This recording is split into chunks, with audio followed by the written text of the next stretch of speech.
नमस्कार साथियों। आज हम इतिहास के अध्ययन के क्रम के अंदर बीए द्वितीय वर्ष के राजस्थान के इतिहास के बारे में जानकारी प्राप्त करेंगे। आज राजस्थान के इतिहास के अंदर हम राजस्थान के एकीकरण के बारे में विस्तार से जानकारी प्राप्त करने के लिए राजस्थान के एकीकरण का टॉपिक आज से शुरू करते हैं। वास्तव में एकीकरण है क्या? एकीकरण का शाब्दिक अर्थ होता है एक होना। इसी प्रकार इसका व्यवहारिक अर्थ भी यही होता है, विभिन्न छोटे छोटे टुकड़ों विभिन्न भागों आदि का एक होना, एक रूपता प्राप्त करना, यही एकीकरण है। दिमाग में आता वास्तव में राजस्थान का एकीकरण तो पहले क्या था? वास्तव में राजस्थान जो वर्तमान स्वरूप है, यह राजस्थान के वर्तमान स्वरूप से पहले यहाँ पर कई तरह की राजनीतिक इकाइयाँ थी।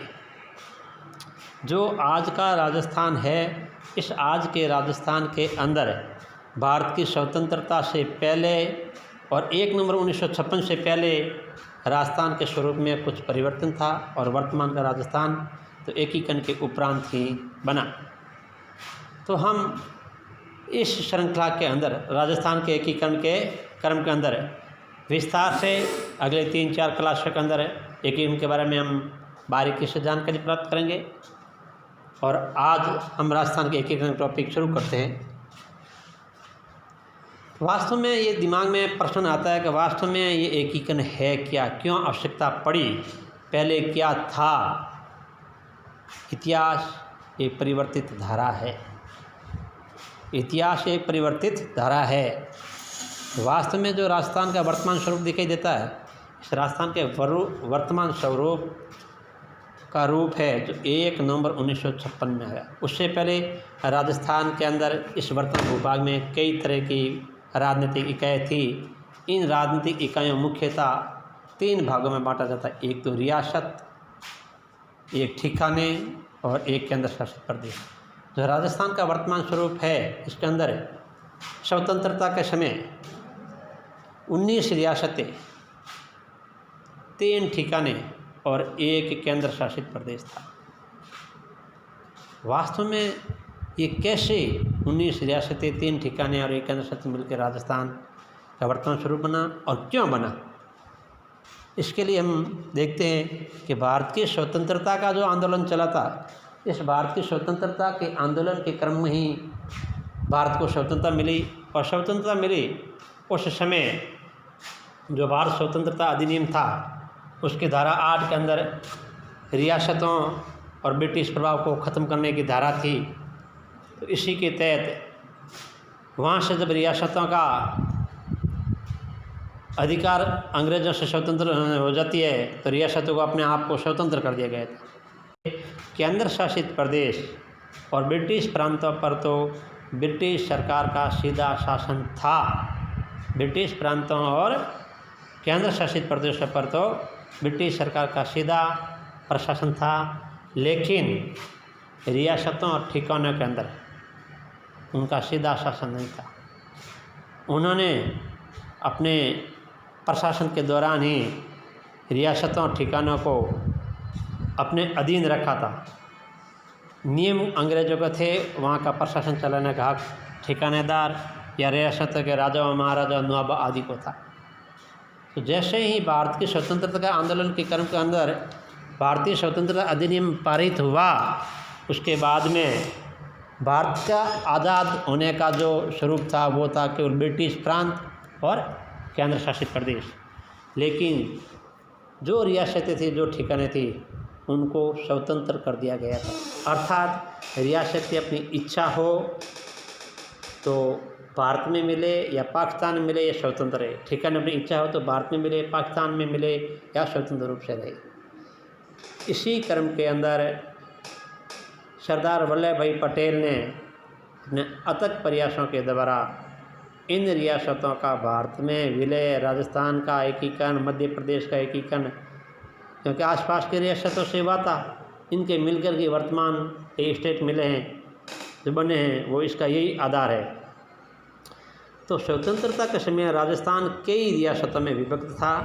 माउंटबेटन योजना में यह निश्चय किया गया कि ब्रिटिश सरकार 15 अगस्त 1947 को भारत को सत्ता हस्तांतरित कर देगी और इसमें भारत विभाजन की घोषणा भी की गई थी। क्योंकि मुस्लिम लीग बांटो और छोड़ो के नारे पर अडिग थी, इसीलिए माउंटबेटन योजना के तहत भारत और पाकिस्तान का बंटवारा हो गया था और तारीख निश्चित कर दी गई थी 15 अगस्त 1947 को भारत और पाकिस्तान को विभाजित करके स्वतंत्र कर दिया जाएगा। देशी रियासतों के लिए, क्योंकि स्वतंत्र किसको, ब्रिटिश प्रांतों और केंद्र शासित प्रदेशों किया जाता था, लेकिन जो देशी रियासत थी उनको लिए ये अधिकार सुरक्षित रखा गया थे। वे चाहे तो भारत संघ में विलय हो या चाहे तो पाकिस्तान में मिले अथवा चाहे तो खुद स्वतंत्र रूप से रह सकते हैं। इन देशी रियासतों के मसले को हल करने के लिए 5 जुलाई 1947 को सरदार वल्लभ भाई पटेल की अध्यक्षता में एक रियासती विभाग की स्थापना की गई थी। इसका सचिव V.P. मेनन को बनाया गया था और उस समय तत्कालीन भारत में, आज़ादी के समय जो भारत था, उस तत्कालीन भारत में 562 देशी रियासतें थी। सरदार वल्लभ भाई पटेल ने स्पष्ट कर दिया था कि 15 अगस्त 1947 से पहले देशी रियासतों को भारत संघ में मिल जाना चाहिए, विलीन हो जाना चाहिए। भारत संघ में मिल जाना चाहिए या विलीन हो जाना चाहिए। इसके लिए रियासती विभाग ने एक कानून के तहत अधिकार भी दिया गया था कि वही रियासत स्वतंत्र रह सकती है जिसकी जनसंख्या लगभग 10 लाख हो और उनकी वार्षिक आय 1 करोड़ हो। और जनसंख्या 10 लाख हो, वही रियासत स्वतंत्र रूप से रह सकती है। बाकी रियासतों को अपनी इच्छा अनुसार, अपनी सुविधा अनुसार आसपास की रियासतों में विलीन हो जाना चाहिए या कुछ रियासतें मिलकर के एक संघ बना सकती है। इसी के तहत अलवर, भरतपुर, जोधपुर, डूंगरपुर रियासतों के नरेशों ने स्वतंत्र रहने की घोषणा कर दी थी। कौन कौन से? अलवर, भरतपुर, जोधपुर, डूंगरपुर रियासतों के नरेशों ने स्वतंत्र रहने की घोषणा कर दी गई थी और उन्हें भारत और पाकिस्तान दोनों में से किसी संघ में शामिल होने से इनकार कर दिया गया था। परंतु इनमें से केवल स्वतंत्र रहने के योग्य 10 लाख जनसंख्या और 1 करोड़ आय का तो केवल जोधपुर ही थी। उदयपुर के महाराजा भोपाल सिंह ने व बीकानेर के नरेश शार्दुल सिंह ने तत्कालीन रियासतों को भारत संघ में मिलाने के लिए प्रेरित भी किया था कि किसी भी तरह से करके हम भारत संघ में मिल जाए, एक हिंदू राष्ट्र इसके अंदर मिल जाए। जोधपुर के राजा अनु सिंह ने पाकिस्तान के गवर्नर जनरल मोहम्मद अली जिन्ना व नरेश मंडल के अध्यक्ष भोपाल के नवाब हमीदुल्ला खां से मिलकर अपनी रियासतों को एक स्वतंत्र इकाई रखना चाहता, किंतु इस षड्यंत्र का पता चलते ही मेनन व माउंटबेटन ने बड़ी चतुराई व कूटनीति से उन्हें भारत में शामिल होने के लिए राजी कर लिया और 10 अगस्त 1947 को विलीनीकरण के दस्तखत पर हस्ताक्षर कर दिए थे। राजस्थान की जो 19 रियासतें थी, उन 19 रियासतों में सबसे पहले बीकानेर के नरेश ने साइन किया था। इस प्रकार V.P. मेनन में सरदार वल्लभ भाई पटेल की दृढ़ इच्छा शक्ति और योग्यता व दूरदर्शिता के कारण 15 अगस्त 1947 सभी रियासतों का एकीकरण हुआ, अर्थात उन्हें भारत संघ में मिलना स्वीकार कर लिया गया था और एक अखंड भारत का स्वरूप सामने आया था। स्वतंत्र समय राजस्थान में जब 15 अगस्त 1947 को भारत स्वतंत्र हुआ था, उस समय राजस्थान में 19 रियासतें, 3 ठिकाने और 1 केंद्र शासित प्रदेश अजमेर मेरवाड़ा था और यह संपूर्ण प्रदेश मिलकर के एक राजपूताना कहलाता था।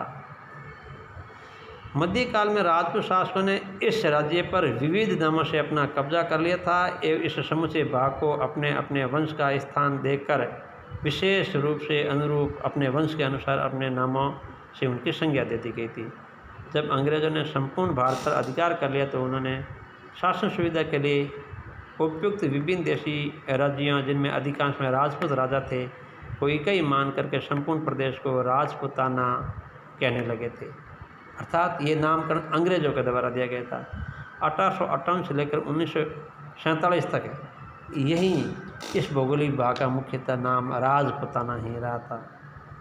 अब राजस्थान का एकीकरण। राजस्थान का एकीकरण प्रारंभ हुआ तो एकीकरण के विभिन्न चरणों के अंदर, विभिन्न कर्मों के अंदर इस भौगोलिक इकाई का नामकरण भी परिवर्तित होता गया था और अंततः परिवर्तित होते होते इसका नाम राजस्थान नाम से संबोधित करने लगे थे।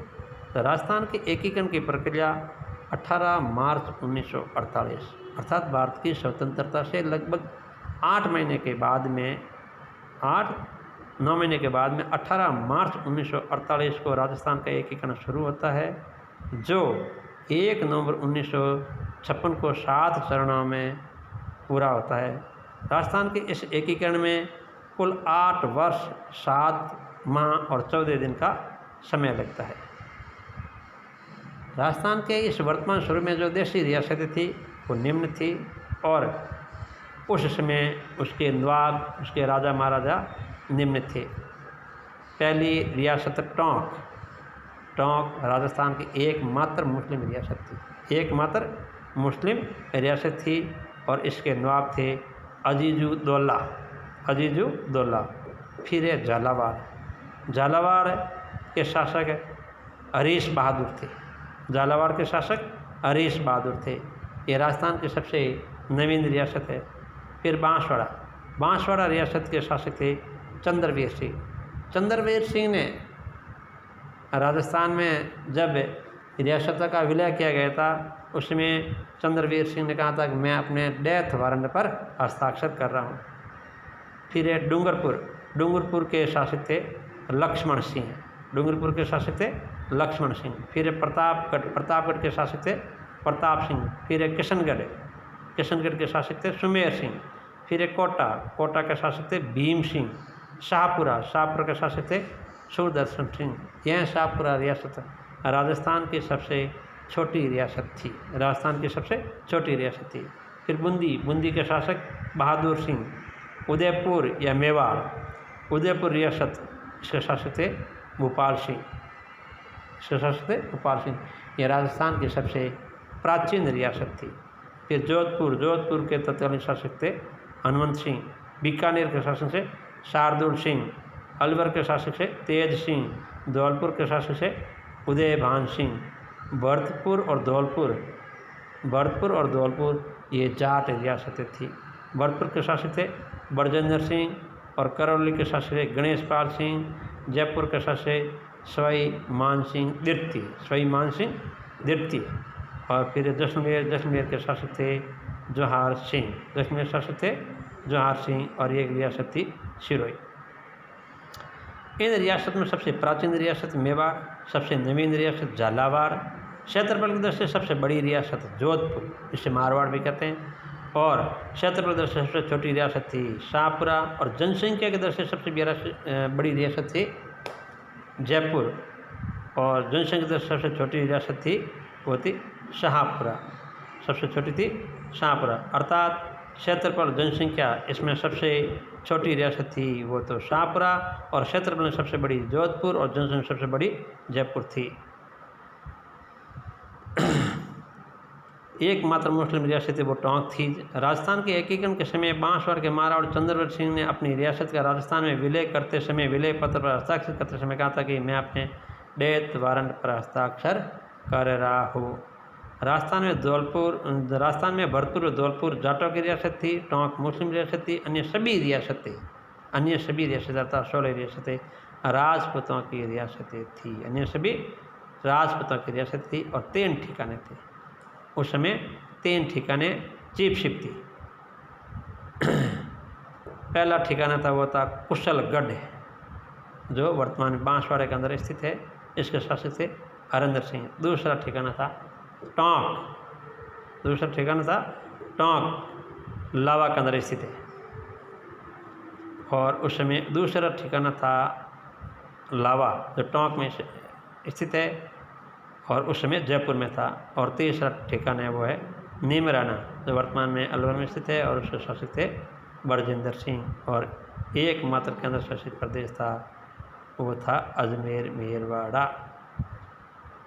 अर्थात राजस्थान के एकीकरण इन 3 ठिकानों, एक केंद्र शासित प्रदेशों और 19 रियासतों से मिल करके 8 वर्ष 7 माह और 14 दिन में पूर्ण हुआ था।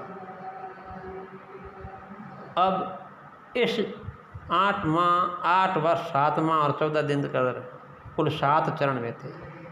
7 चरणों के तहत इनका एकीकरण था। ये एकीकरण कैसे हुआ, किस चरण में कौन सी रियासत मिली थी, इस चरण में कौन सा राजा बना था, कौन सी राजधानी बनी थी, इसका उद्घाटन किसने किया था, इसमें कौन कौन सी रियासतें सम्मिलित थी और आगे ये किस क्रम में राजस्थान में विलय हुई थी, इसके बारे में विस्तार से वर्णन हम आगे की क्लास के अंदर करेंगे। जय हिंद।